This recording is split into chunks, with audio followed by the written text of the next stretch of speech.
Baguio Country Club, the first and only 5-star mountain resort in the Philippines, is fully equipped and ready to welcome you back. The club has thoroughly worked on adapting to the new normal. The usage of any of the facilities and amenities of the club is governed with specific rules, regulations, and procedures in accordance to the medical, physical distancing, and disinfecting protocols. And as you return back here to your second home and make new memories with us, we assure you that at the Baguio Country Club, you do not have to worry because we can assure you that the club continuously puts great importance to the health, safety, and wellness of its members, guests, and employees. The most beautiful design you will find ever. Great furnitures and better price. Made in Korea. Art and Furnitures. Visit us at San Luis Bugo, La Union or contact us at 0915-117-0111. Art and Furnitures.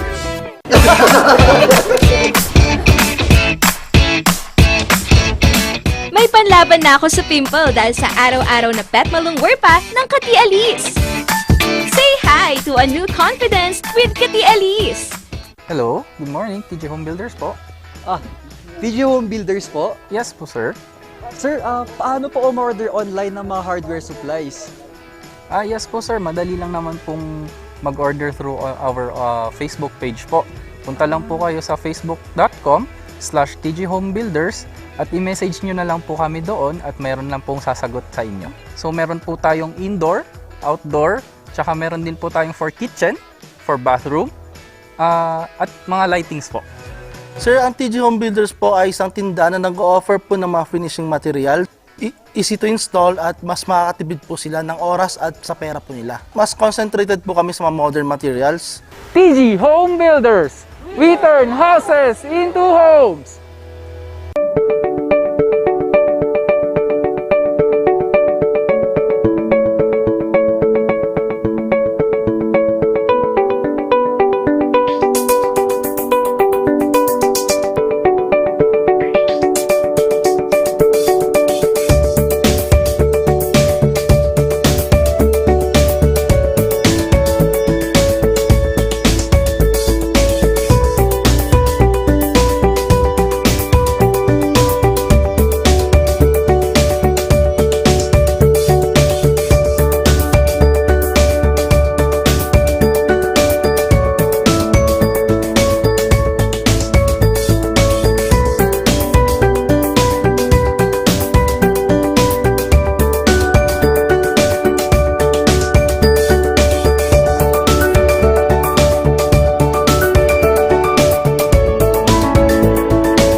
Narito ang ilang tag-initipid tips na pwedeng gawin ng hindi nahihirapan at nananatiling komportable sa pang-araw-araw na pamumuhay.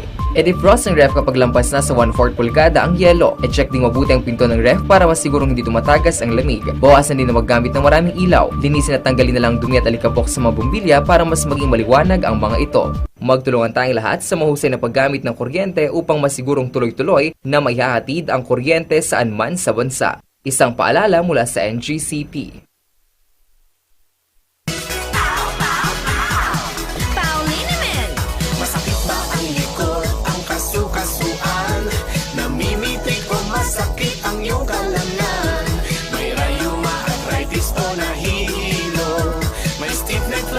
So masakit ang ulo sa Paulinimen, yung Hawaii garantisado.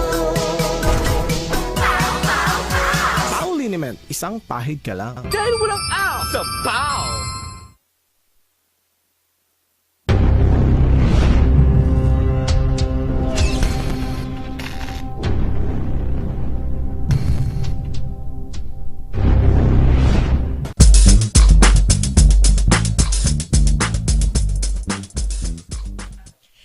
Let's go Lunes! At ito ang unang araw talaga na naman ng linggo at ibibigay natin ang mga arangkada stories. At ito, si Papa P ang magpapainit at magpapatuloy sa inyo ng mga arangkada stories kaganapan dito sa Cordillera, Luzon, Pilipinas at buong mundo. At ngayon, makakasama na natin ang aking kabsat na si Kikay. Ito ang ating tambalang nag-uumapaw ang kasiyahan at good vibes. Ito ang tambalang Sipaw. Shikay na, good morning! Good morning, Kabsat! Buong-buo yung Shakayna na yan. Anyways, it's really good to be back, Kabsat. And good morning sa ating mga car-enders na miss ko kayo sobra. And that, syempre, kasama nyo sa kakikayan at kakulitan, Shakikay. And syempre, andito pa rin kami to give you critical, inspiring, and responsible stories. Kamusta naman, Kabsat? Ako naman, okay na okay at sabi nga natin ngayong araw ng Lunes ay let's go na let's go talaga. At tuloy-tuloy at padayon sa ating mga ginagawa sa buhay at patuloy na mag-inspire at magbigay ng glimpse of hope sa ating mga manonood at mga ka-ranger. At ikaw dyan, kamusta dyan sa ibang bansa, Shikikay? Okay naman, Kabsat. Actually, umaaraw dito. But kidding aside, ito, syempre naman, no, partner, we will always give them a flicker of hope kahit ngayong pandemic, kahit ano pang pinagdadaanan natin personally and as an individual, we will always just find the courage to let go of the things we cannot change, diba? Ganun naman palagi yun. Yes. Oo naman. At eto, pasadahan na natin kung ano yung aabangan ng mga ating mga ka-rangers ngayong Let's Go Lunes at magbibigay sa kanila ng mga liwanag ng pag-asa. Unahan na natin yung una nating guest sa lakayan. Sino at ano ang maibibigay niya at aabangan ng ating mga ka-rangers? Naku, Kabsat, this is really a new hope. In the eyes of people, maliit na bagay ang pagtulong. Pero yung mga natutulungan nila goes beyond it kasi within the highs and the lows of what they're going through, may mga tao pa rin that will really give us kindness. So, sa isang guest talakayan natin, partner, they have a platform na they give out things, gamit sa bahay, personal items, na binibigay nila at no cost at all. Wow, talagang nakaka-excite yan. At feeling ko nga, tatambay ako dyan sa FB page nila at para makita kung ano yung pwede kong makuha. Ganun. Yes? Oo nga, partner. And syempre, hindi natin makakalimutan, today is Monday, Kabsat! And of course, sino nga ba yung aabangan nila for our financial coaches ngayon? Oo naman. And syempre, nandyan pa rin ang ating energetic pa rin at full of may humor na si Sir Efren. At kasama natin ang isa sa mga yaman coaches na si Sir Ares. Pag-uusapan natin yung mga bagay na dapat isipin muna ng ating mga OFW at patungkol sa remittance. Diba, Irish? Shekina? Tama, exactly, Kabsat, kasi we have viewers all over and this is that will help them to manage their finances and their remittances. Kaya sobrang gandang gabay nito para sa ating mga ka-rangers. Oo naman. At ang dami nating abangan at na-excite yan ngayong Lunes ng umaga. At mga ka-rangers, samahan nyo kami sa inyong umagahan at dito sa ating morning barkadahan sa iba't ibang usapin, balita at kaganapan dito nga sa Cordillera. Ito pa rin ang tambalang Good Vibes ang umaapaw. Ito ang tambalang Sipaw ng Morning Balitaktakan.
tambalang good vibes ang nag-uumapaw. Ito ang tambalang sipaw. Ako pa rin si Papa P ang magpapatuloy sa inyo ng mga kaganapan dito sa ating lugar, Pilipinas at buong mundo. At kasama ko pa rin si Shekinah. Mag-good morning ka ulit, kabsat sa ating mga manonood. Nakakatuwa naman yan, partner. Na-miss ko talaga kayo. Sobra. All of our car rangers, yung iba nangungumusta na nga online and offline. Nagsasend na sila ng private messages. So maraming salamat sa suporta nyo sa amin ni Kabsat Paul. And for those who have been asking, okay lang ako. Maraming salamat. Andito lang ako, malapit lang ako. Andito lang ako sa La Trinidad. Malapit lang. Sa LA. La Trinidad. Oo. Yes, at ito na nga, bibigyan natin sila ng update nga sa mga kaganapan ngayong araw. At may paparating pong bagyo at aasahan na darating ito bukas o Miyerkules. At ito nga, ang Typhoon Mindole or international name na Mindole ay aasahang papasok sa Philippine Area of Responsibility bukas o noong Miyerkules. At talagang ayon dito ay meron po itong international name na Mindole at meron po siyang tinawag na super typhoon sa ibang bansa. At huling namataan ang sentro nito sa layong 1,590 km at silangan ng Northern Luzon at lalo pa itong lumalakas kung saan taglay nito ang lakas na hangin na abot sa 185 km per hour at pagbugso ng 230 km per hour. At talagang ingat-ingat po at ayon sa ating DOST Pag-asa ay mag-ingat po at tingnan natin ang ating mga lugar at mga landslide or rockslide prone area po natin. At ito po ay inaasang patuloy na lalakas ang bagyo habang nasa Philippine Sea at maaring marating nito ang peak intensity na 205 o 215 kilometers sa Lunes. At ngayong araw po yan at ingat-ingat po tayo at nagkaroon nga po tayo ng lindol kaninang alauna ng madaling araw na kung saan meron po tayong 5.7 magnitude sa Looc Occidental, Mindoro. Doon po ang sentro ng lindol at nagkaroon po tayo ng intensity 5 sa Tagaytay, Amadeo at Cavite. At ilang syudad naman ng Maynila ay nakaranas ng intensity 4 hanggang 3 naman. At ayon din sa FIVOX at aasahan din na magkakaroon po ng pinsala sa infrastruktura at aftershocks sa ating nabanggit na mga lugar at makaratig na lugar na napalibot sa sentro nito. At mga ka-Rangers, ingat-ingat po tayo sa bagyo, sa iba't ibang sakuna at syempre sa hindi natin makita ang COVID-19. At ito nga, makakasama natin siya Shekinah, ang ating morning balitaktakan correspondent sa Pangasinan para sabihin sa atin ang mga kaganapan dyan sa Pangasinan. Irish, good morning. Yes, good morning, Shikikay at Papa P. Magbibigay tayo ng update ngayon sa mga ka-Rangers natin dito sa Pangasinan dahil good news nga dito sa Dagupan City, mga persons deprived of liberty sa Dagupan City nakatanggap ng bakuna kontra COVID-19. So, nasa 50 persons deprived of liberty o PDLs ng Dagupan City Bureau of Jail Management and Penology o BJMP Male Dormitory ang nakatanggap na ng second dose ng bakuna kontra COVID-19 noong Biyernes, September 24, 2021. Tinungo ng City Vaccination Team ang mga PDLs na nasa 2 or senior citizens at 80 adults with comorbidities priority groups. Nakatakdaring mabakunahan para sa second dose ang mga nasa 345 pa na mga PDLs mula sa male at female dormitories sa susunod na buwan. Ipinabot naman ni Jail Superintendent Roque Constitution III, warden ng Dagupan City BJMP Male Dorm, ang kanyang pasasalamat sa vaccination team at sa City Government of Dagupan. Samantala, COVID-19 Dagupan City situationer muna tayo mga ka-Rangers. As of 9 p.m. ng September 25, 2021, umarangkada po ang ating 82 new recoveries at wala po tayong naitalang namatay sa araw ng September 25 kung saan 29 naman ang mga nadagdag na bagong aktibong kaso.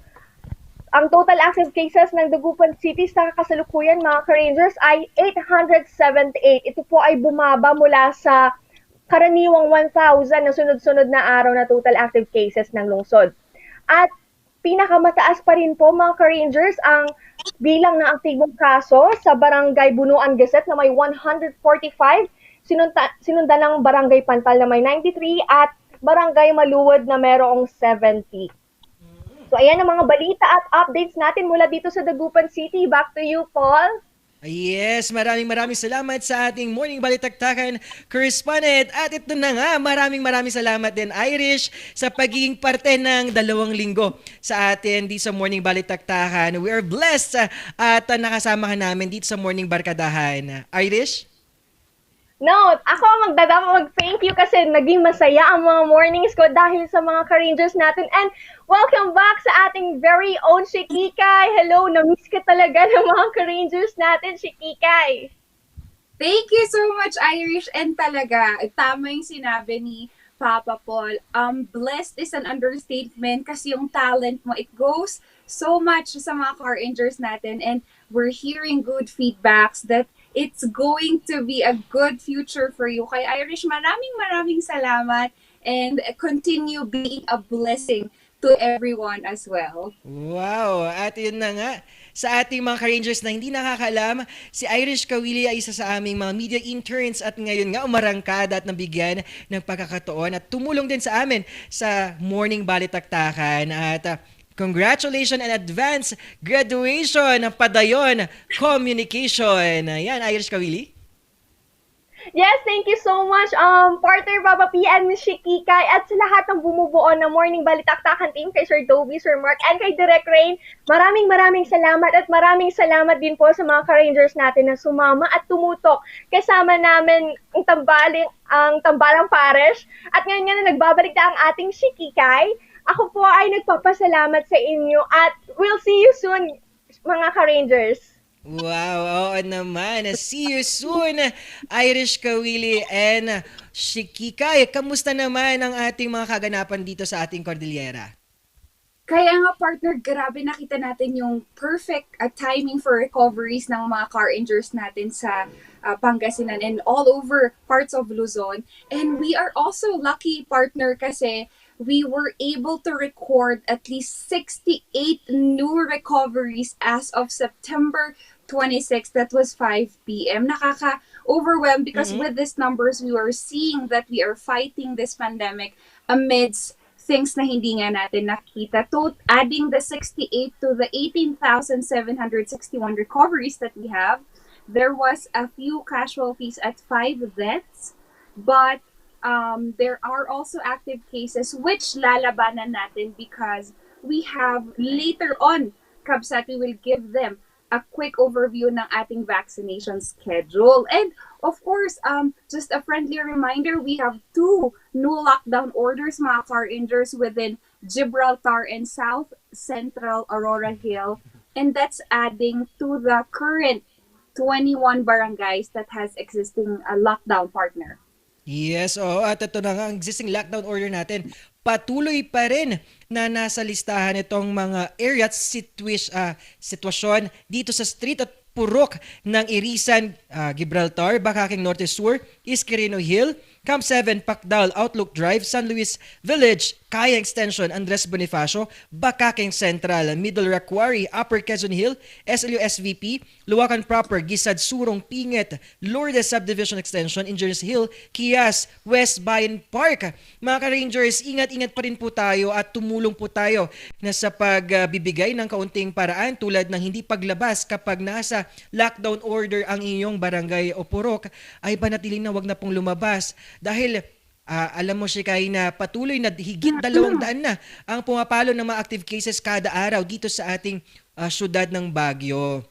At ayon nga kay Shikay, at ito ang sandata natin papunta sa ating inaasam na herd community. Ito ang vaccination schedule. Pasadahan naman natin yan Shikay ng ating vaccination schedule ngayong Lunes. Yes, Kabsat, we have our vaccination schedule today, scheduled from 8 to 2 p.m. And just a friendly reminder, mga car injuries, get yourselves registered at bakuna.baguio.gov.ph para makuha po natin ang ating vaccination QR code. And starting with mga car injuries, we have our first dose covering 2,000 vaccines, mga car injuries, at SLU Gym A1 category, A2, 60 years old and above, A3, A4, and A5. Just make sure po, aside from your QR code, do you secure your stubs from your respective barangay, and also bring valid issue ID, and for yourself and your protection, face mask and face shield, and nonetheless, onting pagkain po para hindi tayo magutom. And second dose naman po, for those who missed their second dose of Moderna, Gamaleya, Sputnik 5, AstraZeneca and Sinovac, please proceed to this site as well. At ito, sa ating vaccination site sa UB naman, we will cater 1,500 first dose po yan. At nasa kategorya din po ito ng A1 hanggang A5 po yan, mga ka-Rangers. At secure nyo po ang stop sa isa inyong respective barangay at dalhin ang mga kaukulan na ID sa inyong kategorya. At ito yung mga residente sa following health district ng Pacdal, Mines View, Atop Trail, Engineers Hill, Scout Barrio at Luwakan. At sa UB Gym ulit, at ito yung mga nakamiss ng second dose ng AstraZeneca at Sinovac. Ang inyong vaccination site ay sa UB Gym. At ito, patuloy na naman nating arangkadahin naman ang lugar ng SMB1 Parking Vaccination Site. Ito yung nasa kategorya din ng A1 to A5 at ang mga residente ng following health district ng Asin, Irisan, Quezon Hill, City Camp, at Atab. Ito naman sa SMB1 parking ulit sa second dose ng Sinovac, cater 1,205.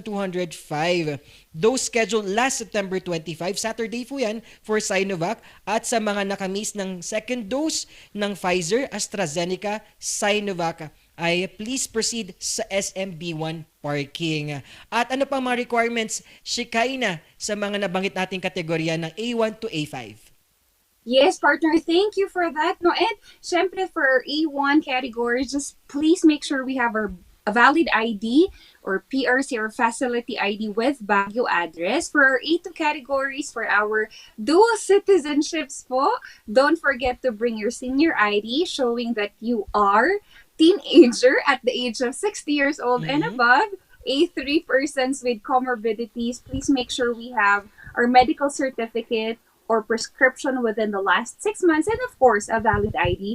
Kabsat for our A4 naman, make sure we have, of course, our ID and any or either of the following: health certificate, valid ID, copy of existing contract, other proof of employment. And for our A5 indigent population naman, aside from your ID, please make sure you have your certificate of indigency issued from CSWDO.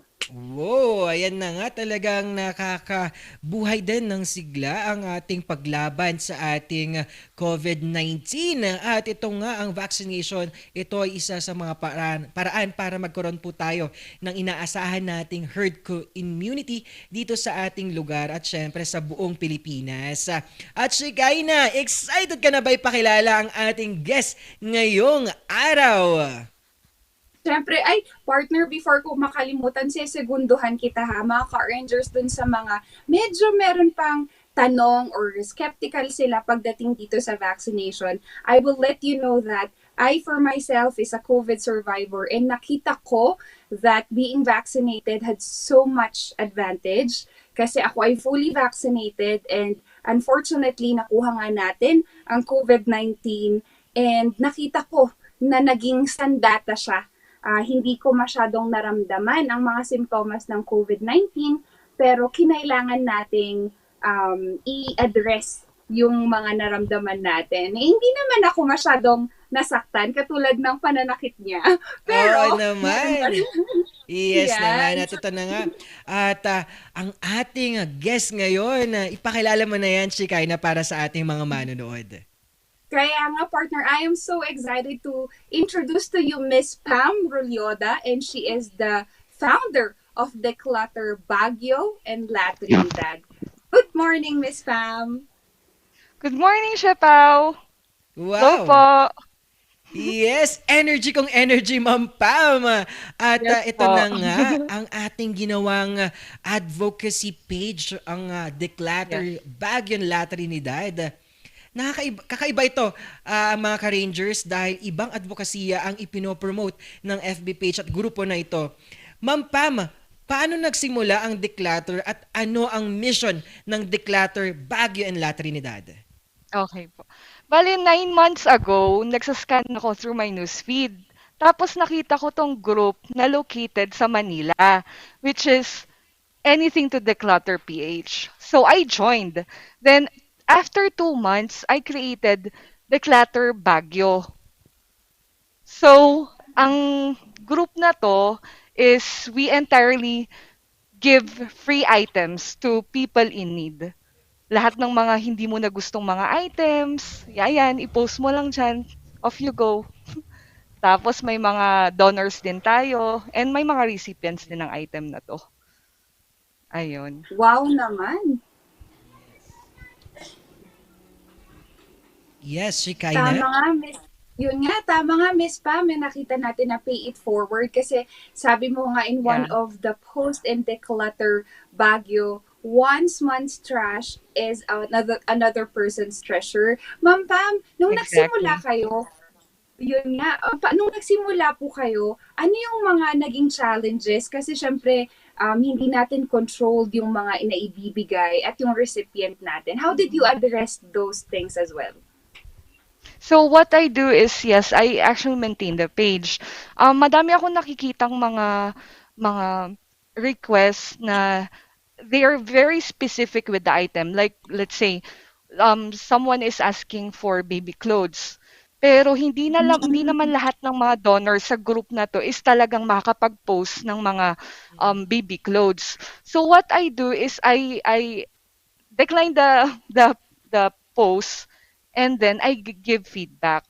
So ayun, medyo maayos naman. Tapos yung mga iba, let's say I have or this member has an item, I talk to them if ready silang ibigay. Mm-mm. So, ganun. Maayos Wow. naman yung usapan ng mga members. Matitino naman sila compared sa Yes. other declutter group. Mm-mm. Ayun. Yes, ma'am.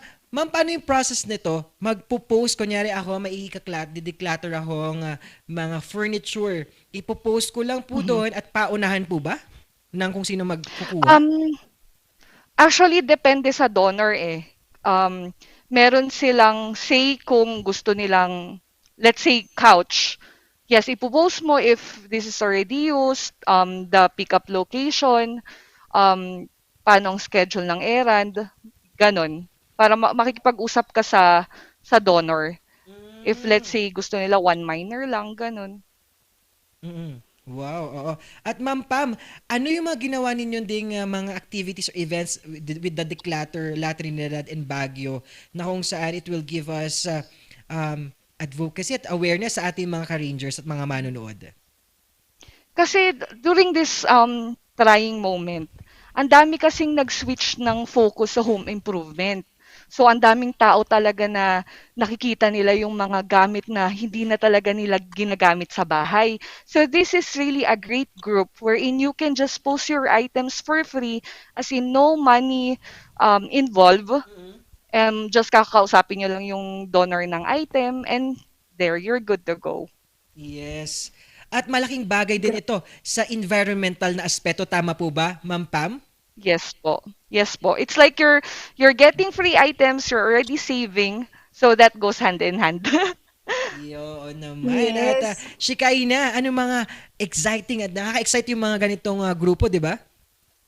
Yes, Miss Pam. Actually, yung platform kasi is hindi natin minomonetize yung pagtulong natin. Miss Pam, may That's tanong right. ako kasi syempre sabi niyo po na they will just post the item and then it's up to the kung sino yung nag-post, kung kanino po niya ibibigay. Miss Pam, were there times po na nagkaroon tayo ng conflict ba sa mga gustong kumuha ng item? Kasi hindi natin may iwasan na ang minors natin pwedeng 2, 3. How do you Yes. address these things po? Recently, may nangyari na ganyan. Parang nag-post ako ng 4 na sets. Tapos dun sa first set, may yung, let's say, yung minor is si Paul. Tapos dun sa second set, si Paul ulit.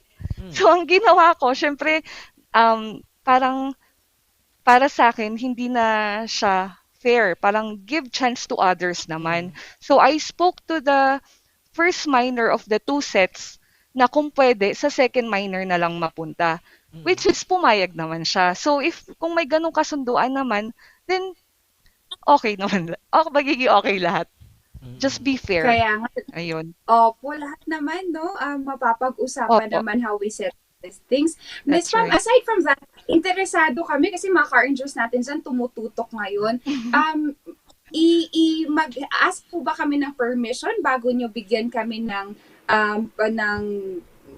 way or para i-approve nyo yung ibibigay namin? Or how do we start it? Kasi mga ka-urgers natin nagsasend na ng message kung paano daw mag-donate eh. Okay. So, since this is a private group, may gatekeeper tayo before maka-join ka sa group. The reason why we have these questions is to filter as well. Parang iniiba namin yung nangyari sa Anything to Declutter PH na naging toxic talaga yung group nila. So as much as possible, what I do is to check on their profile, double check if they're really in La Trinidad or Baguio. Because for some, like may isang member before na naka-join and she's from Cebu. Tapos nag-mind siya ng item, syempre ang layo niya. So yun, kinausap ko rin and then I block her. Para syempre, iwas na rin sa mga nagmamine na hindi naman sayang yung time natin and effort instead na papunta agad sa mga taong located talaga within Baguio and La Trinidad. So, yung mga tao na hindi pa naka-join sa group, may mga invites from other members. And if you're already a member of Declutter Baguio and La Trinidad, what you need to do is just get a photo of the item that you would like to donate and put the item description, if let's say if it's used or new, how many items, how many minors, if it's for pickup or kung pwedeng for meetup. Ayun. Yes, oo naman. Ang laking tulong nitong grupo na to para sa ating mga ka-rangers manonood dito sa Baguio at La Trinidad, di ba, Shikaina? Yes, Kabsat. And Miss Pam, yung process po kasi sinabi niyo po that it's open for meet-up, di ba? So, yung minor Yes po at po. yung magbibigay na po yung mag-uusap. So, para pong wala na po kayong, hindi na po kayo mag-mediate in that Yes. process. Tama po ba? Yes, may for my case kasi since may baby ako, hindi naman ako always na nakakapunta sa town. So what I do sa mga items na pinopost ko for free, sinasabi ko na lang if they can pick up the item in Panahon Ko To Cafe. So yung iba since willing naman, they go, pero kung yung iba malayo like the others from Trinidad, tinatry kong i-coordinate sa errand.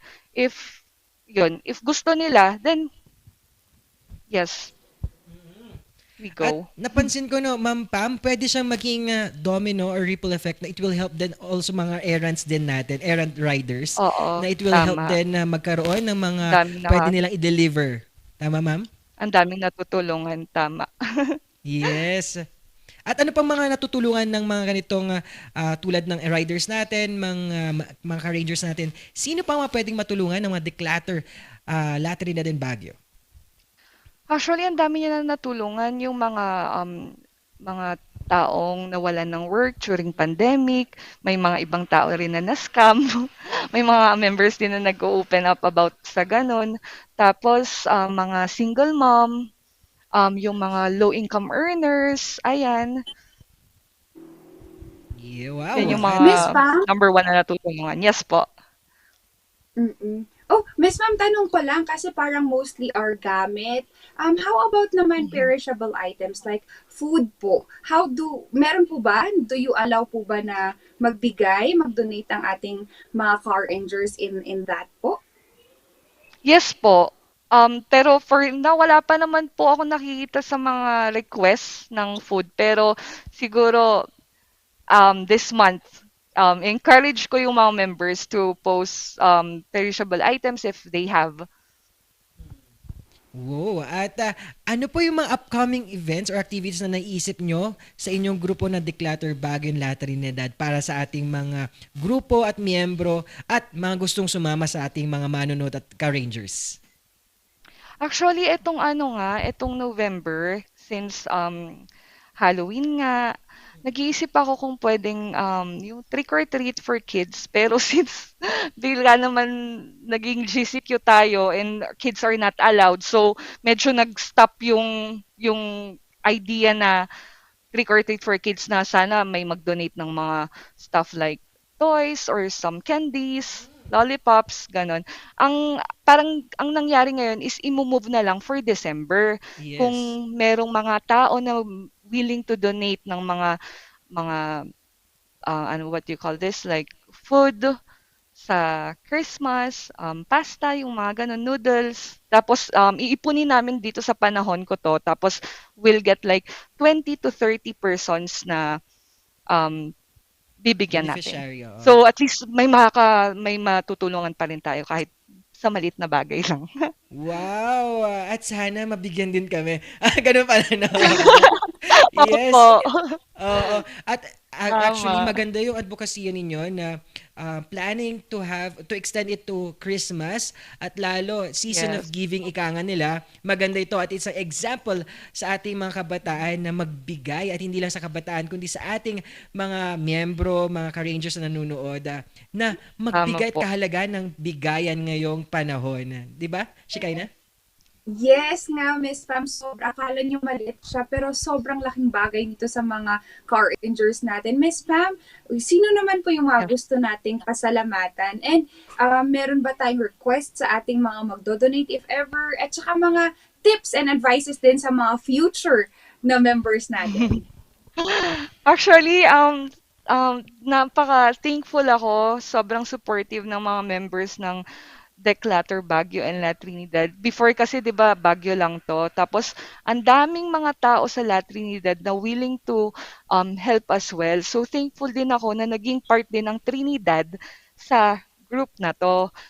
Yung mga members talaga hindi ko akala ko before kasi nung nag-start yung group, parang ako lang yung nagpo-post eh.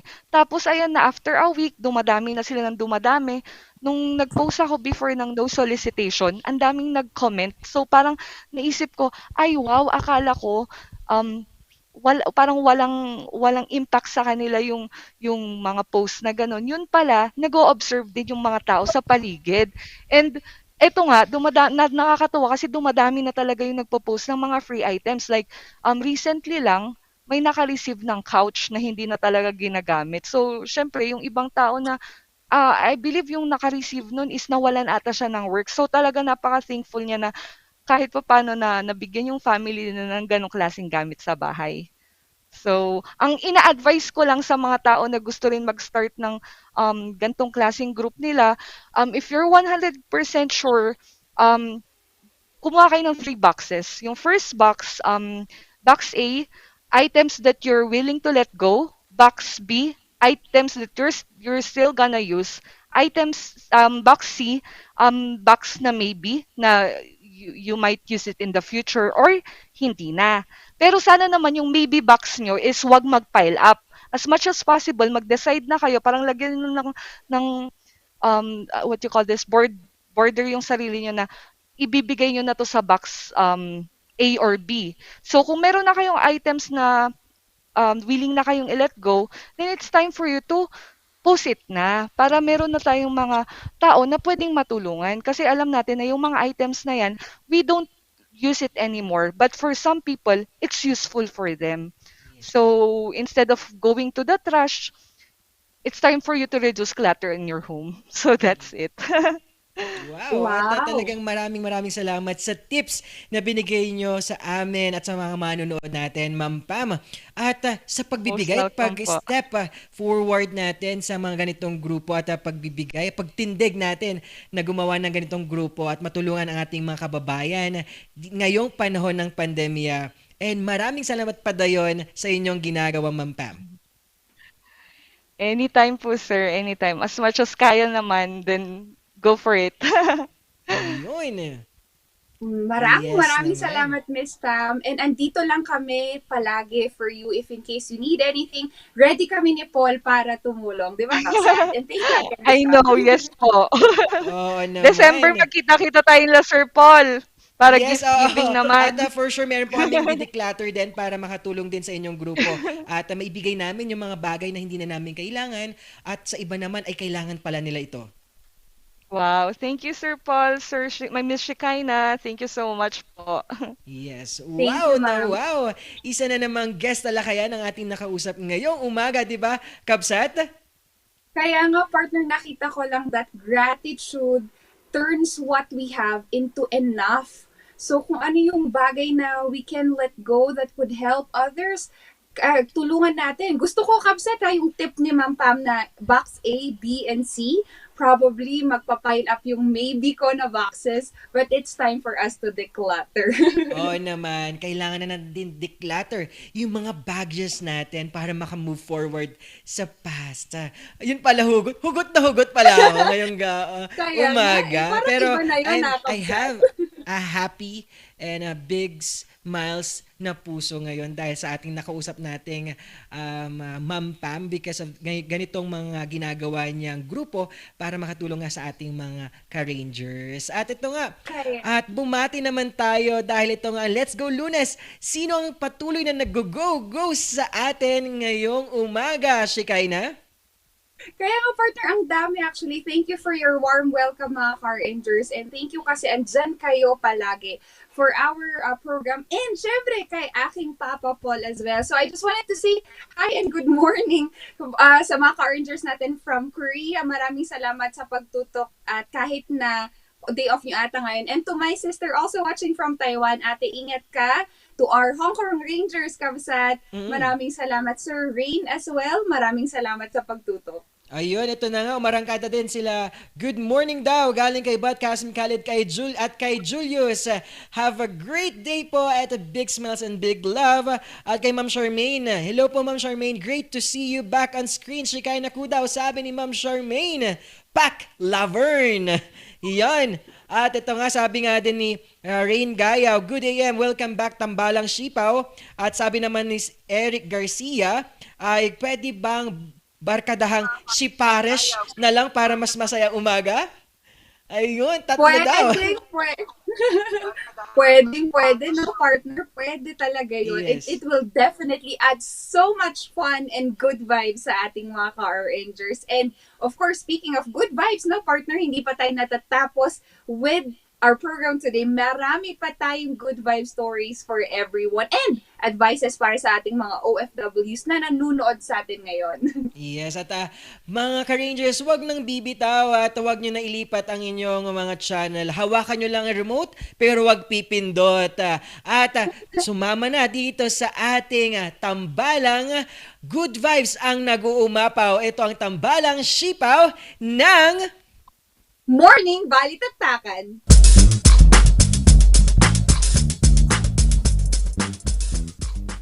Hear the music of the heart. Let our music take you there. The star will take you everywhere. Bringing music closer to your heart. The star will take you there.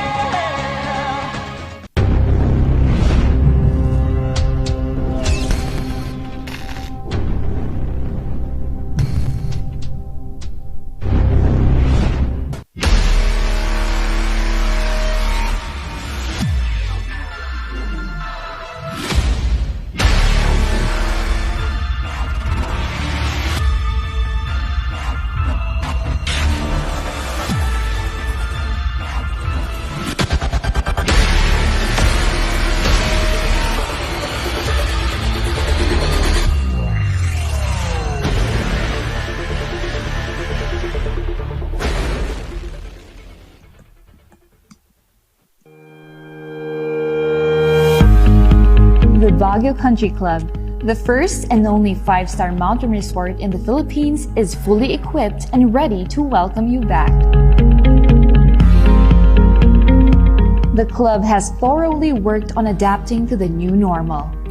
The usage of any of the facilities and amenities of the club is governed with specific rules, regulations, and procedures in accordance to the medical, physical distancing, and disinfecting protocols.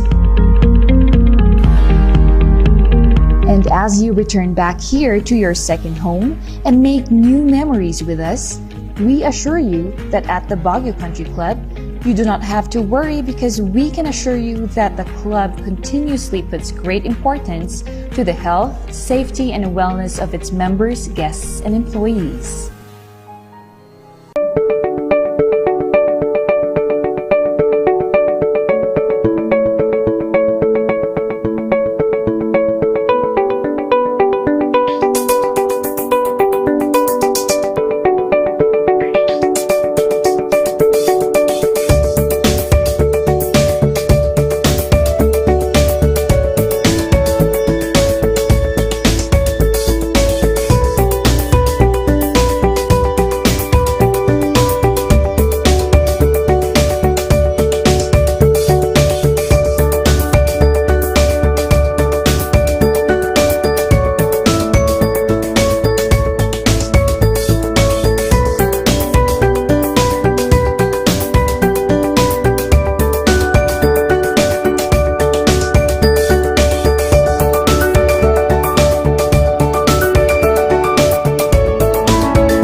Isang pahid ka lang. Dahil walang out sa POW!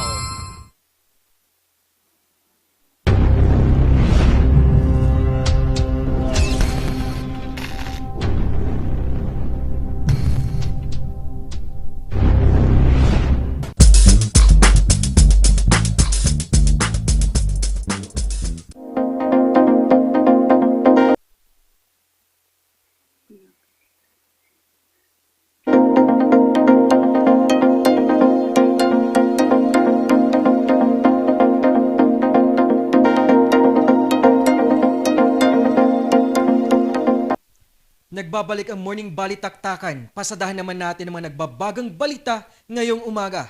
Top 4 most wanted person sa Malasakit, Pangasinan, arestado. Narito ang balita ni John Ren Tabor. Arestado ang lalaking ito na tinaguri ang top 4 most wanted person municipal level sa bayan ng Malasiki, Pangasinan. Nag-ugat ito sa panggagahasa sa mismong anak ng kanyang kinakasama. Kinilala siya ng Malasiki PNP na si Christian Carl Casillar, 29 years old, isang mekaniko at taga-barangay Tabu City. Base sa investigasyon, bandang 1:35 kahapon, inaresto si Casillar sa bisa ng warrant of arrest na inilabas ni Judge Danilo Ventahar ng Regional Trial Court Branch 57, San Carlos City. Nang magsagawa ng investigasyon ng operatiba, natakip ang suspect sa pinagtatrabahuan nitong paayusan ng motorsiklo sa poblasyon. Pagdating po sa amin, pagka-receive po sa amin ng warrant of arrest ng ating top 4 most wanted, sir, ang ating mga operatiba, sir, ay agad po na binerify at nag-conduct po ng further investigation at tinignan kung asaan po itong suspect natin, sir, na kung saan nung positive na, sir, at nakita na po kung saan siya nagtratrabaho, doon na po siya hinuli, sir, sa pamamagitan po ng hawak namin na warrant of arrest, sir. Haharap ang suspect sa kasong qualified statutory rape in relation to RA 7610 o Special Protection of Children Against Abuse, Exploitation and Discrimination Act.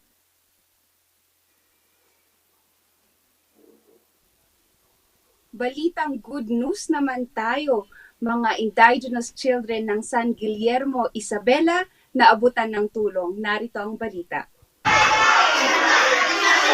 Sa muling pagbubukas ng taong panuruan, bagong kabanata ang mabubuksan sa kwento ng mga batang nangangarap makapag-aral. Kahapon, 30 mga aklat ang naipamahagi sa mga batang nasa edad 9 hanggang 12 sa liblib na bahagi ng San Guillermo, Isabela. Mga rooms nila, yung mga doon sa school, ma'am, is isa lang po yung building na maganda doon, ma'am. Yung iba doon, ma'am, is ma'am, yung luma na talaga siya, ma'am. And then, ma'am, talagang hindi pa sila inaabot doon ng technology, ma'am. Mga ng cellphone, wala ring signal doon, ma'am. Malayo sa mismong bayan ng Barangay Burgos, kaya naisipan ng San Guillermo PNP na ilapit ang mga aklat sa mga piling mag-aaral na nangangailangan ng suporta sa edukasyon. Galing sa mga sponsors mula sa iba't ibang sektor ang ipinamahaging mga aklat. Kasi maganda po yung weather ngayon, kaya passable siya, ma'am. Pero pag maulan, ma'am, mahirap, ma'am. Gumagamit na po kami ng dipon, yung mga truck na po, ma'am. Bilang karagdagang tulong, 100 mga bata ang nabiyayaan ng bagong tsinelas at mga damit, handog ng Barangayanihan Project. Ongoing pa rin po naman yung pagtanggap namin ng mga donations, tsaka yung sa fund din po na binababa ng LCAC, ma'am. So, ganun, ma'am. Baka late this year or mga early next year po, ma'am. Sa tsinelas, ma'am, 100, ma'am. 100 pieces, ma'am, yung na doon sa kaya nung budget namin, ma'am. Tapos yung books, ma'am, is nasa 30 pieces po, ma'am. Grade 6 to grade 3, ma'am. Umaasa ang San Guillermo PNP na hindi na magiging hadlang ang kakulangan sa teknolohiya at kagamitan upang madagdagan ang kaalaman ng mga bata sa Barangay Burgos. Pulis sa Abra na mahagi ng two-way radio para sa mga mag-aaral sa Lagayan Abra. Yan ang kwento na ating ibibida.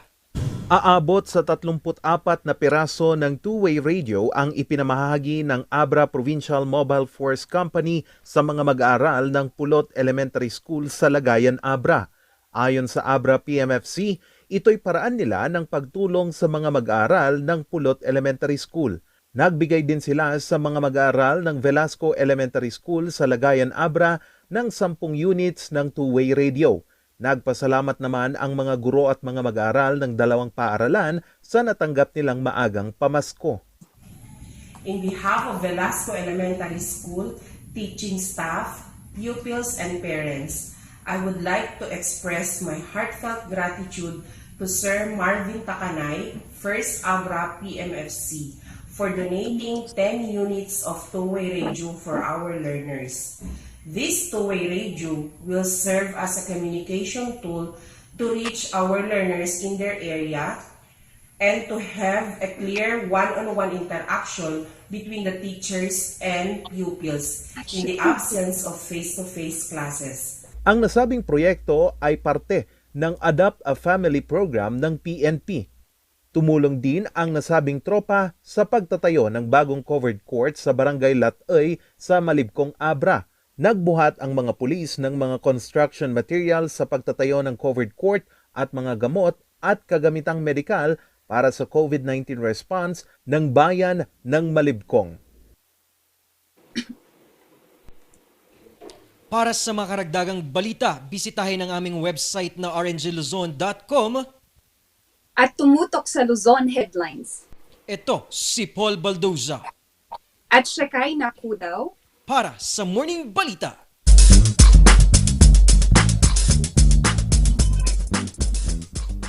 Hear the music of the heart.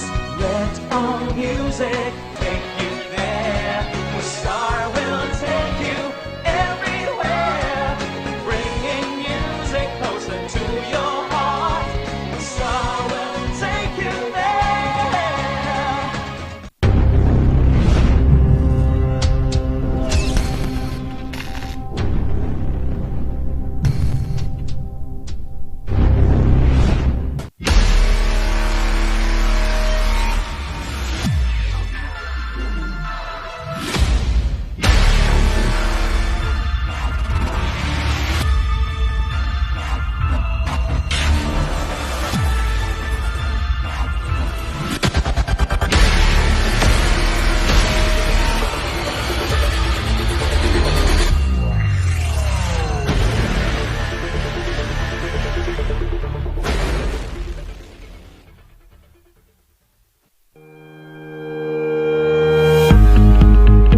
Baguio Country Club, the first and only 5-star mountain resort in the Philippines, is fully equipped and ready to welcome you back. The club has thoroughly worked on adapting to the new normal. The usage of any of the facilities and amenities of the club is governed with specific rules, regulations, and procedures in accordance to the medical, physical distancing, and disinfecting protocols. And as you return back here to your second home and make new memories with us, we assure you that at the Baguio Country Club, you do not have to worry because we can assure you that the club continuously puts great importance to the health, safety, and wellness of its members, guests, and employees. The most beautiful design you will find ever. Great furnitures and better price. Made in Korea. Art and Furnitures. Visit us at San Luis Bugo, La Union, or contact us at 0915-117-0111. Art and Furnitures.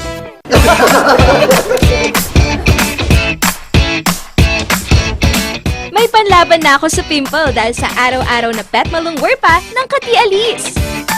Say hi to a new confidence with Kati Alice. Hello, good morning, TJ Home Builders po. TJ Home Builders po? Yes po, sir. Sir, paano po umorder online ng mga hardware supplies? Yes po, sir. Madali lang naman pong mag-order through our Facebook page po. Punta lang po kayo sa facebook.com/tghomebuilders at i-message nyo na lang po kami doon at meron lang pong sasagot sa inyo. So meron po tayong indoor, outdoor, tsaka meron din po tayong for kitchen, for bathroom, at mga lightings po. Sir, ang TG Home Builders po ay isang tindahan na nag-o-offer po ng mga finishing material. Easy to install at mas makakatipid po sila ng oras at sa pera po nila. Mas concentrated po kami sa mga modern materials. TG Home Builders! We turn houses into homes!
Narito ang ilang tag-initipid tips na pwedeng gawin ng hindi nahihirapan at nananatiling komportable sa pang-araw-araw na pamumuhay.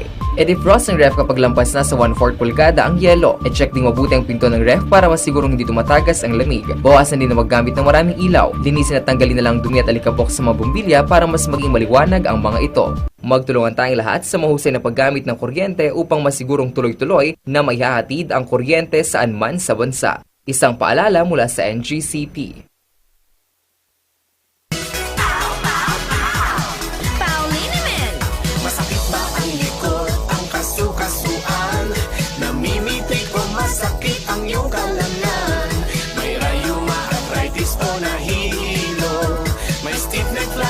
So masakit ang ulo sa Pauliniment yung haway garantisado. Pauliniment, isang pahid ka lang. Dahil walang out sa Pau!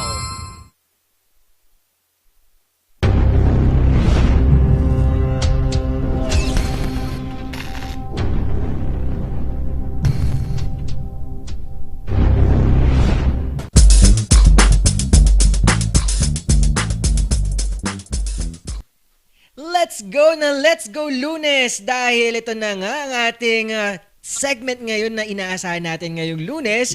Makakasama natin ang ating mga financial advisors at yaman coach at mga ka-Rangers. Kilalang kilala nyo na ang mga ito, ang ating energetic na CEO at chairperson ng financial advisor ng ating Mr. Efren Liamas Cruz. Good morning!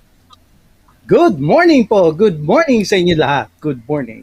Yun, oo, bungad pa lang ni Sir Efren, talagang ngiti at good vibes ang dulot nito. At sino makasama natin, Shikaina? Kaya nga, partner, yung ngiti talaga ni Sir Efren, it's a start-up talaga sa every Lunes natin. We have with us another hardworking coach. We have Sir Aris Lasiste Baloran. Good morning, Sir Aris. Ayun, Sir Aris! I-open po natin ang inyong audio para marinig ang inyong napakagwapong boses. Sir Aris? Yun. Yan, di ba partner, usually pag Monday, financial advices nga naman tayo, no? And ito, interesting to kasi we have viewers all over and we also have viewers na OFW. Kaya this is their chance to ask questions din. Kaya sa mga ka-Rangers natin that is watching, you can just send us your messages, your questions through our comment box or you can send it to us through private message. Uy, yun na nga. At ngayong araw, pag-uusapan natin ang remittance at syempre ang ating mga bayani, OFW. Sir Efren, unang tanong po, bigyan natin ng kaunting background lang po, no? Ang OFW ay mga bayani natin ngayong panahon, lalo na ngayong pandemya. Gaano kahalaga na meron po tayong overseas Filipino worker at meron po silang naibibigay na remittance sa ating dito sa Pilipinas? Well, ang ating pong bansa talaga ay domestic consumption ang nagtutulak ng growth, no?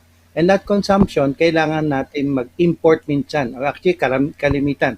Nag-i-import tayo para mabigyan ng, kumbaga, masustain yung ating mga demands locally.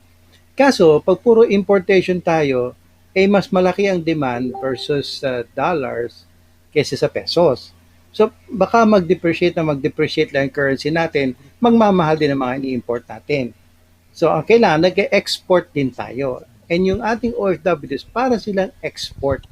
Kasi, yung kanilang labor ay nagdadala sa atin na napakahalagang dolyares din para mapatuloy yung stability ng ating economy at siya ay mapalagutin. Right. Diba? Tama, Sir Efren, I also seen it that also our country is open for industries like BPO. Isang malaking parte din yun na nag-boost ng economy natin dito. Actually, Sir Efren, dito sa Baguio City, isa yun sa number 1 na nabubuhay sa atin aside from domestic industries. Sir Efren, tanong ko naman po, habang si Sir Aris ay papunta po sa atin, ano nga ba, can you give us a rough estimate kung magkano ba ang remittance na kailangang iabot ng ating mga OFWs? Well, kung ang OFW ay nag-iisa abroad, no? At papadala niya yung pamilya niya, syempre the bulk ng kanyang kinikita ay dapat iuwi sa pabalik, ano? Kaya lang, we cannot say kung ano talaga yung eksaktong porsyento. Nababase talaga yan sa pagplano muna kung magkano talaga ang kailangan ng pamilya para mabuhay ng disente naman, ano. Hindi maluho, hindi naman parang hirap tulad ng dati bago siya mag-OFW, pero yung disente lang. Pag kasi nagseset tayo kagad ng porsyento, baka hindi sapat. Hindi po yan pantay-pantay. Kaya kung kayo ay OFW, huwag niyong sasabihin na, ay si ganon, 75% na kinikita pinapadala sa Pilipinas, siguro dapat ako din.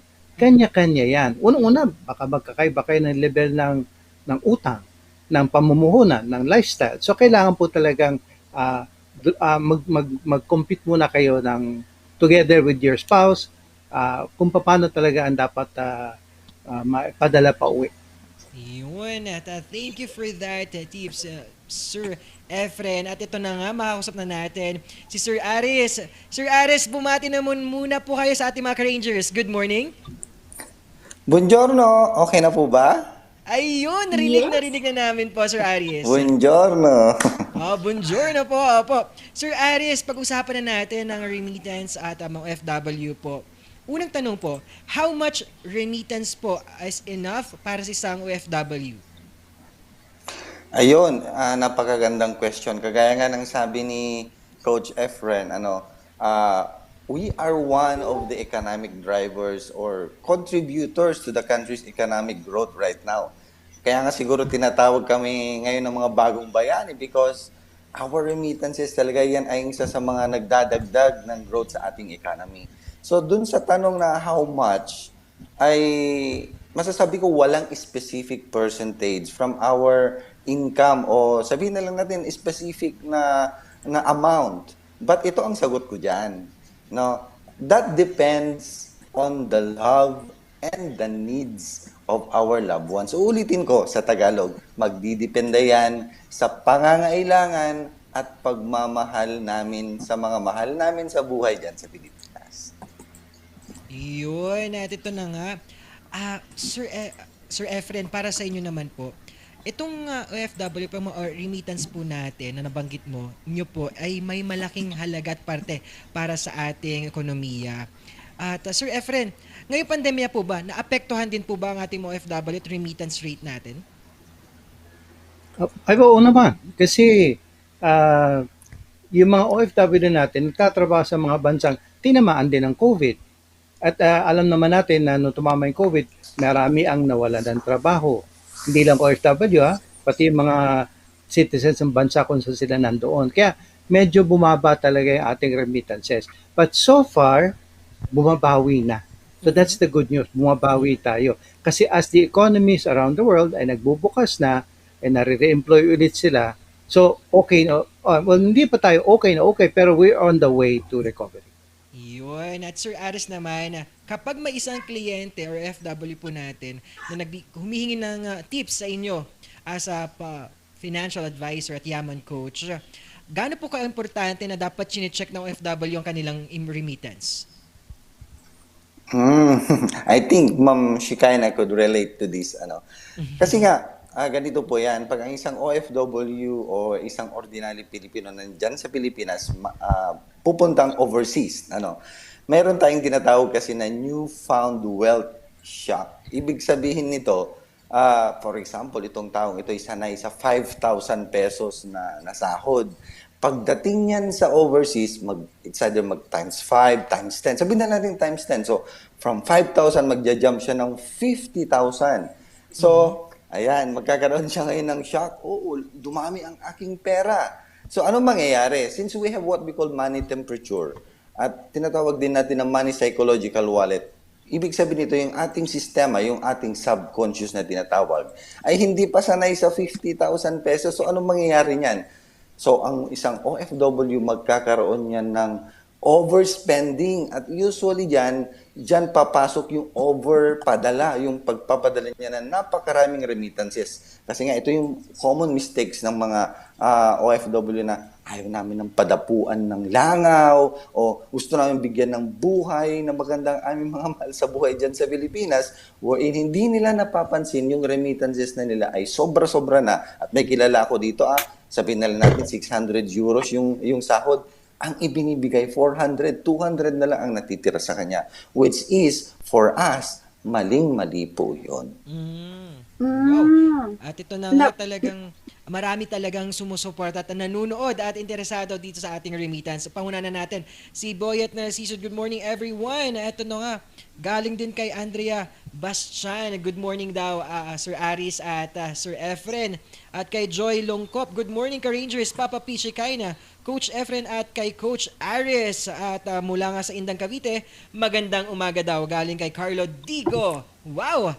At mga ka-Rangers, pwede po kayong magtanong about sa mga repeats. Topic po natin patungkol sa remittance.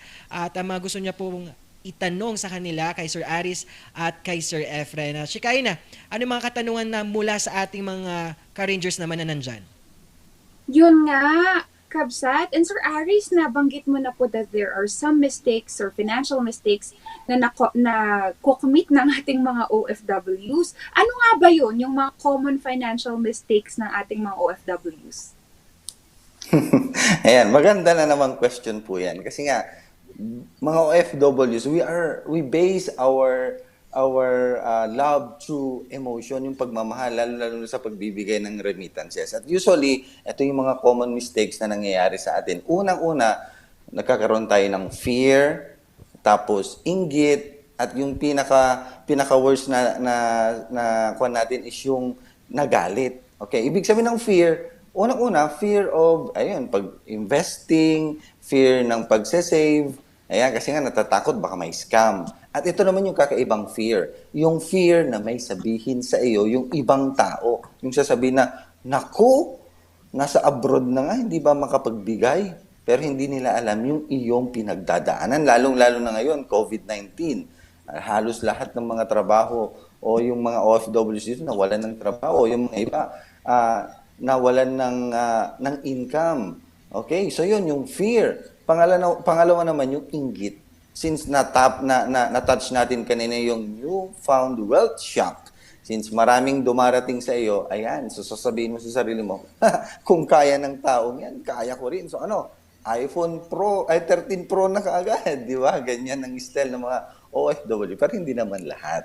At yung guilt, yung galit, alam niyo yung galit na, yung self-guilt ang tinatawag ko dito. Yung being an OFW, hindi mo kasama ang family mo, you over-spoiled them. So, dahil sa galit mo sa sarili mo, hindi mo sila makasama. Ang ginagawa mo, you send yung remittances sa kanila, wherein, ang nagiging tendency nito is they overspend also. At ang nasa isip na lang nila is, next month, magbibigay na naman si nanay, magbibigay na naman si tatay. So, okay lang yan. Gastusin natin lahat yan. So, pag nasanay sila, ayan, dun magkakaroon ng itong mga mistakes na ito at sana wag naman mangyari ang mga ito. Ayun, ito talagang Yun nga.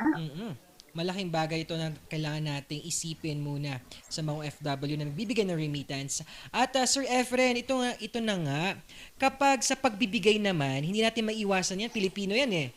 Ano po yung dapat natin konsidera bago tayo magbigay naman before we give yung mga pera na ating pinagpaguran? Di ba may kasabihan tayong you cannot give what you don't have. Imagine mo magpapadala ka, ginawa mong fiction binibigay mo.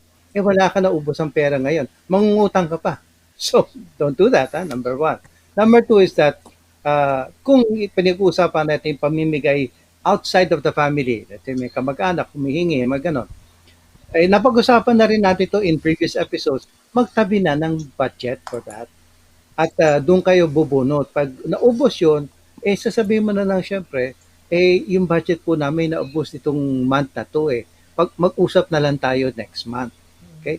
Para hindi naman masabi na na wala kang binigay. Doon sa mabigyan mo, sabihin kahit pa paano nakapag-abot, no? So, kailangan pong isipin natin na ang pera na binibigay tulad ni Sir, sabi ni Coach Aris, money is not love. Hindi porke nagbigay ka, pinapakita mo pagmamahal mo yun. It's not. Okay. In fact, mas maganda nga yung kalimitan po kasi ng pera pumapasok ngayon sa OFW, lalo na yung mga bagong time, bagong punta, hindi pa yan nagsisink in sa kanila. Ang tingin nila, hindi pa nila pag-aari yun. And because of that, maluwag silang gastusin yung pamigay o whatever. Ang suggestion namin, simple lang. Whatever yung kinikita nyo, siyempre, padalang konti, pero at the start, yung karamihan, kung pwede, itago mo lang sa bangko. Kung pwede ka magtago sa bangko, or someplace na matatago mo. Maybe 3 months, 6 months, makikita nyo po, unting-unting tumutubo na ng ugat yun.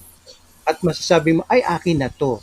At magiging medyo mas makapit ka na sa paghawak ng pera kasi ramdam mo yung pagbibigay mo sa iba. Ayun, dapat nating pakinggan ang mga tips na mula kay Sir Efren. At sabi nga nila, hindi din basihan ng pagmamahalang pera at kailangan natin isipin yon at makakatulong ang pera pero dapat hindi nating maging sentro ito ng iba't ibang mga aspeto. At Sir Aris, kapag mga ganito naman po, paano naman po natin matutulungan ng mga OFW para maturuan nila ang kanilang mga loved ones sa paggamit ng mga binibigay nilang pera or remittance? Ayan. So very important po talaga na turuan natin ang ating mga anak o ating mga relatives, lalo-lalo na yung mga close loved ones natin like mga anak o mga magulang natin na pinapadalahan natin diyan sa Pilipinas. Kasi nga ito po ganito 'yan. Dapat sana before anong tawag nito, pupunta ng overseas ng isang Filipino, dapat may goals na 'yan. At sinasabi na niyan sa kanyang family, sasabihin niya, okay, ganito ang gagawin natin, 10 years lang ako, 15 years or 5 years sa abroad. After nito, ito na yung dapat meron sa atin. Sa pamamagitan noon, alam ng family niya kung ano ang magiging priority niya at kung ano ang gagawin niya pagpunta niya sa abroad. Kasi kung minsan, kadalasan, ang nasa isip ng mga relatives natin sa Pilipinas ay parang nagbabakasyon lang tayo pag tayo nagtrabaho sa abroad. Kasi nga, kasalanan din minsan ng isang OFW yan dahil nga pag nagpicture yan, parang ang saya. Hindi niya sinasabi yung kanyang totoong situation pag nandito siya sa abroad. So, it's a must. Kailangang turuan, unang-una sa lahat, para magkaroon sila ng responsibilidad because that is important. Yung responsibilidad na kapag nagpadala tayo ng pera, hindi uubusin yon, kundi a part of it dapat ini-invest at isinesave. Pangalawa, financial education. It's very important. Dapat mag-rally ang mga OFW, turuan nila ang kanilang mga loved ones sa Pilipinas kasi nga usually nakikita natin yung babalikan na naman natin yung sinabi ko kanina, yung buhay napapariwara. Yung mga iba nagiging spoiled hanggang sa tingin na lamang nila sa kanilang mga magulang o sa kanilang mga loved ones ay Mami, Daddy, pengen ng pera. So if you are an OFW right now, 'di ba? Ang sakit no na parang ang tingin sa iyo is ATM, automatic money machine, 'di ba? Ang sakit noon. So that is very important. So yun lamang po. Yun, at ito na nga. Yes. Sir Aris, nabanggit mo yung investment. Bilang financial advisor, kapag mayroon isang kliyente ng OFW at humingi ng tulong sa inyo, ano ang magandang isang investment ng isang OFW? Ayan. So bilang registered financial planner po we always ask first what is their goal. At doon po kami magbabase kung ano ang ibibigay sa kanila. So for example, if that is sa sinatawag natin na ay yung pang 1 taon, 2 taon lamang, usually sa conservative side, sinasabi namin ilagay mo sa time deposit. Ayan. Pero pag ang goal naman ay medyo lumayo ng konti, medium term, yan, sinasabi namin ipasok mo siya sa bonds, ipasok mo siya sa MP2. At pag ito naman ay long term, ibig sabihin pang retirement, ayan, pwedeng bata pa yung anak at education, sinasabi namin yan, ilagay mo siya sa mutual fund at kung siya ay magaling, ilagay mo sa stock market. Ayan po, magdidepende po palagi yan sa goal po nung OFW. Yun. At Sir Efren, sa inyo, sa grupo ninyo na personal finance advisor at mga yaman coach, ano po yung mga tips natin sa mga OFW sa mga ganitong paraan at mga pwede na nyong ibigay na serbisyo para sa kanila? Okay. Well, ang tip namin, kung gusto nila ng tip, ay di mag-email na lang po sila sa yaman@personalfinance.ph. Lilinawin ko po, meron naman kaming service na tinatawag namin Ask a Friend, Ask Efren. So yan po hindi naman kailangan na may bayad, no? Most of the time, pag tinatanong, mga pasundot-sundot lang, sasagutin po namin yan walang bayad, lalo na para sa ating mga bagong bayani. So, email lang po kayo sa yaman@personalfinance.ph. Depende sa inyong situation. Kung kayo OFW, maghahanap tayo ng coach na OFW rin tulad ni Coach Aris na sasagot sa inyo para talagang swak na swak yung advice po. Wow, talagang kung ano yung expertise, yun na ang pwede na tutulong sa inyo mga ka-Rangers at mga gustong magkaroon ng edukasyon patungkol nga sa finance ninyo at paano nyo hawakan ang inyong pera. At Sir Efren, may gusto po ba tayong pasalamatan pa at mga upcoming events ng inyong grupo sa Yaman Coach at sa inyong Personal Finance Advisor or PFA po?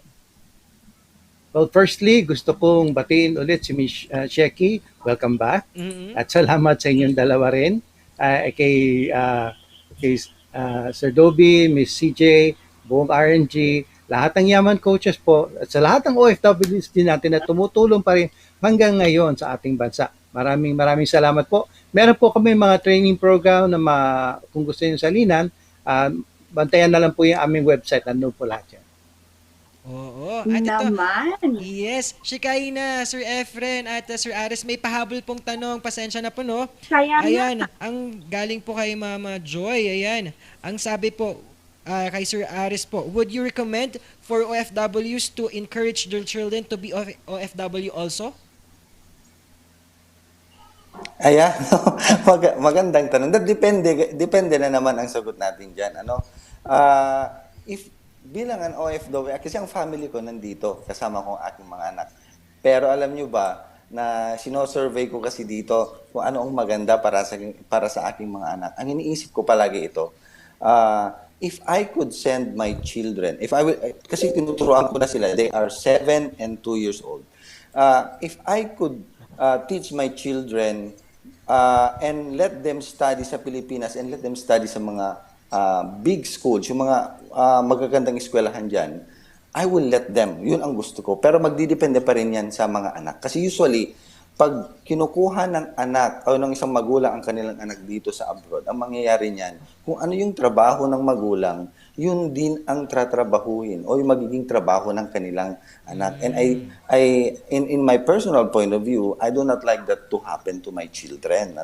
Pero kung ang trabaho ng magulang ay maganda, nandun siya sa mga lugar na wherein maganda yung educational system at alam niyang maganda ang magiging future ng kanilang anak, why not?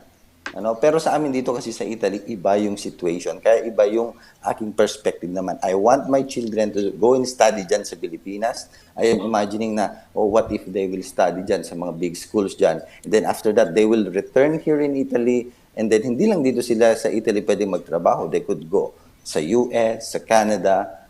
Yun. Alam naman natin na tayo mga Pilipino, we are, pagdating sa trabaho, we are hard workers, di ba? So, imaginein mo na lang isang graduate dyan sa Pilipinas, sa top school, pupunta ng abroad. Ayun, yung naman ang ating perspective dyan. Okay, I hope na nasagot ang katanungan ng ating mga ka-Rangers with mga sinabi ni Sir Aris. Sir Aris, may gusto po tayong pasalamatan at mga event or mga activities na gusto nyong i-promote pa? Yan, maraming salamat po sa RNG for giving me the chance. Kay Sir Efren, Coach, thank you so much for giving this chance. At sa lahat po ng mga nanonood, if you want or if you could catch me pala on my Facebook Live every Sunday. That's 8 p.m. sa Pilipinas at it's 3 p.m. dito sa Italy. My Facebook page is Mr. Hardinero. So doon mapapanood niyo yung mga financial experts and then magchichikahan tayo, magkukwentuhan tayo about financial education. At yun nga, my famous tagline, if you're looking for a financial planner that's always on the go, look for Mr. Hardinero. And that's me, Aris Valoran. Wow, wow. Talagang nasa Italy pala si Sir Aris. At maraming salamat sa inyong mga services at mga sagot sa mga katanungan ng ating mga ka-Rangers. Sir Efren, maraming salamat uli at kay Sir Aris. Yun At Shekikay, ikaw naman, anong mga nakuha nating insights sa ating mga guest talakayan ngayong Let's Go Lunes? Grabe, Kabsat. It's very timely kasi ngayong ang pandemic, our OFWs are really struggling as well. Pero aside from their struggles, tumutulong at pinipili nilang magbigay pa rin ng remittances to their family members. Kaya sa mga OFW natin, saludo kami sa inyo. Nakita namin yan.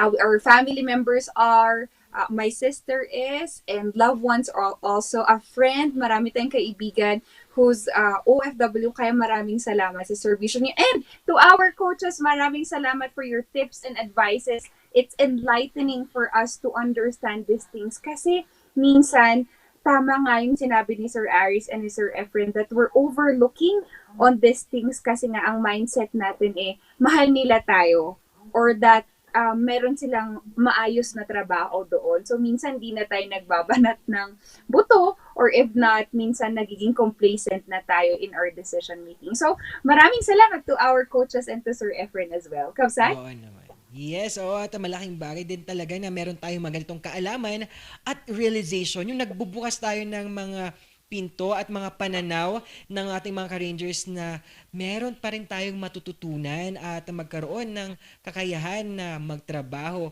at hindi din tayo umaasa. It's a give and take relationship, ika nga nila, di ba, Kabsat? At with our first guest talakayan nga, sabi nga ng ating declutter Bagila Trinidad ni Ma'am Pamela Rolyoda, talagang nakita natin yung pagbibigay ng tulong sa ating mga kapwa kahit ngayong pandemya, ay pwede tayong mag-share kahit hindi pera, kundi bagay ang pwede nating maibigay sa kanila.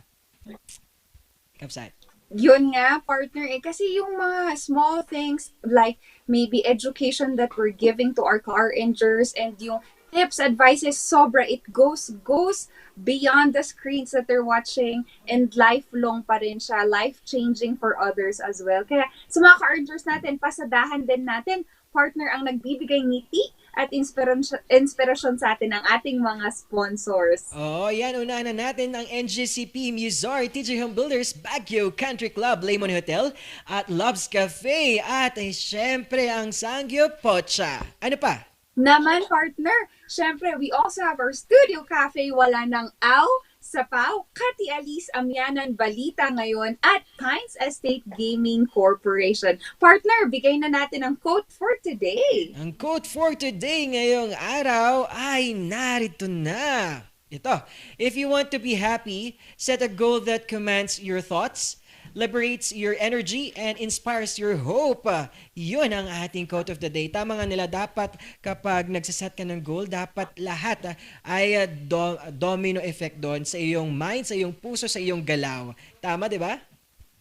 Yes, Kabsat, and sa mga car rangers natin, just always remember also that we can let go of the things that we cannot change. May mga bagay kasing out of hand, di ba, Kabsat? And that, syempre, hindi kami magbabago kasi kami pa rin ang kakwentuhan, kakulitan nyo tuwing agahan, Shakikay and Kabsat.